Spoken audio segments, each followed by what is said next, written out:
اعوذ باللہ من الشیطان الرجیم بسم اللہ الرحمن الرحیم رب اشرح لی صدری ویسر لی امری واحلل عقدۃ من لسانی یفقہوا قولی۔ بکھرے موتی، چوتھا حصہ، دجال کے فتنے اور قیامت کی نشانیاں۔ کل کی حدیث کا باقی حصہ۔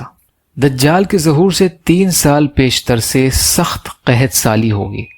پہلے سال بارش کا تیسرا حصہ بحکم خدا روک لیا جائے گا اور زمین کی پیداوار کا بھی تیسرا حصہ کم ہو جائے گا۔ پھر دوسرے سال اللہ آسمان کو حکم دے گا کہ بارش کی 2/3 روک لے، اور یہی حکم زمین کو ہوگا کہ اپنی پیداوار کو 2/3 کم کر دے۔ تیسرے سال آسمان سے بارش کا 1 قطرہ نہ برسے گا، نہ زمین سے کوئی رویدگی پیدا ہوگی۔ تمام جانور اس قحط سے ہلاک ہو جائیں گے مگر جسے اللہ چاہے۔ آپ صلی اللہ علیہ وسلم سے پوچھا گیا کہ پھر اس وقت لوگ زندہ کیسے رہ جائیں گے؟ آپ صلی اللہ علیہ وسلم نے فرمایا، ان کی غذا کے قائم مقام اس وقت ان کا لا الہ الا اللہ کہنا اور اللہ اکبر کہنا اور سبحان اللہ کہنا اور الحمدللہ کہنا ہوگا۔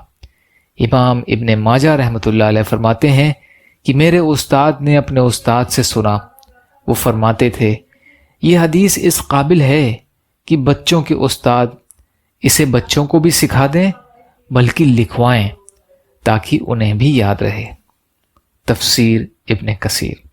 یا اللہ ہم سب کو کہنے سننے سے زیادہ عمل کی توفیق عطا فرما۔ یا اللہ دجال کے فتنے سے اور زندگی اور موت کے فتنے سے ہماری حفاظت فرما۔ یا اللہ مظلوم فلسطینیوں، کشمیریوں اور روہنگیا مسلمان اور مسلمان جہاں بھی پریشان حال ہیں ان کی مدد فرمائیے۔ یا اللہ صبر کرنے والا، شکر کرنے والا اور اچھی طرح عبادت کرنے والا بنائیے۔ جو مانگا وہ بھی عطا کر دیجئے، جو بھول گئے وہ بھی عطا فرمائیے۔ ربنا تقبل منا انک انت السمیع العلیم برحمتک یا ارحم الراحمین۔ لا الہ الا اللہ محمد رسول اللہ۔ السلام علیکم۔